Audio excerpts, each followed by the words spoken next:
old he was for that matter. I would not classify him as an orphan because he did not know his mother, but he was aware of who his father was. But in this time period, it was common for slaves not to know any of this information. That's an acceptable answer for the.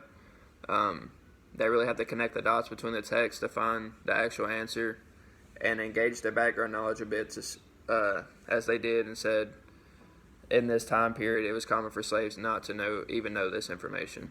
So that's a very good for the think and search section of the chart.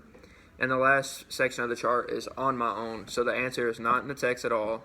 And the question for this chart would be, why do you think that Frederick Douglass started the book with such a powerful visual description of some of the horrors of slavery?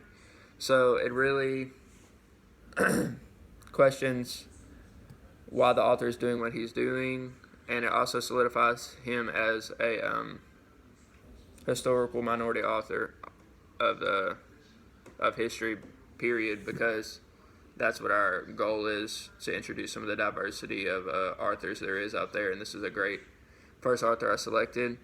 And the answer for this question could be Frederick Douglass chose to really set the tone and let the reader know that he was not going to be sugarcoating any aspect of his life story.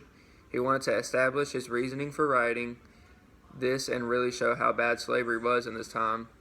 And he grabbed the reader's attention, and with thorough and detailed explanations of what was going on, he wanted to highlight how bad of a life slaves were given on these plantations.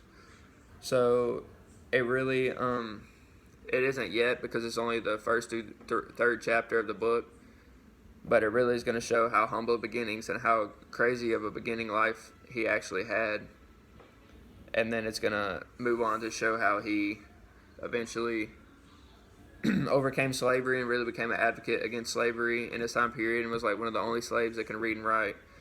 So it really goes back to the text and the reasoning behind this lesson. And the lesson text is the same as last week's. It's the student reads to increase knowledge of his or her own culture or the culture of others and the common element of cultures. And the student is expected to recognize and discuss themes and connections across cultures and recognize how writers represent and reveal their cultures in traditional text. So it's all tying back into that main point that I wanted to stick out at the beginning of class, explaining how I wasn't exposed to very many minority authors, and maybe that's why there's not very many minority authors in the mainstream top 10 books, as I discussed earlier in class. And yeah, that's my During strategy. It's actually attached to my template, so if anybody wants to actually see the actual worksheet I will be passing out, it's there. Thank you, guys.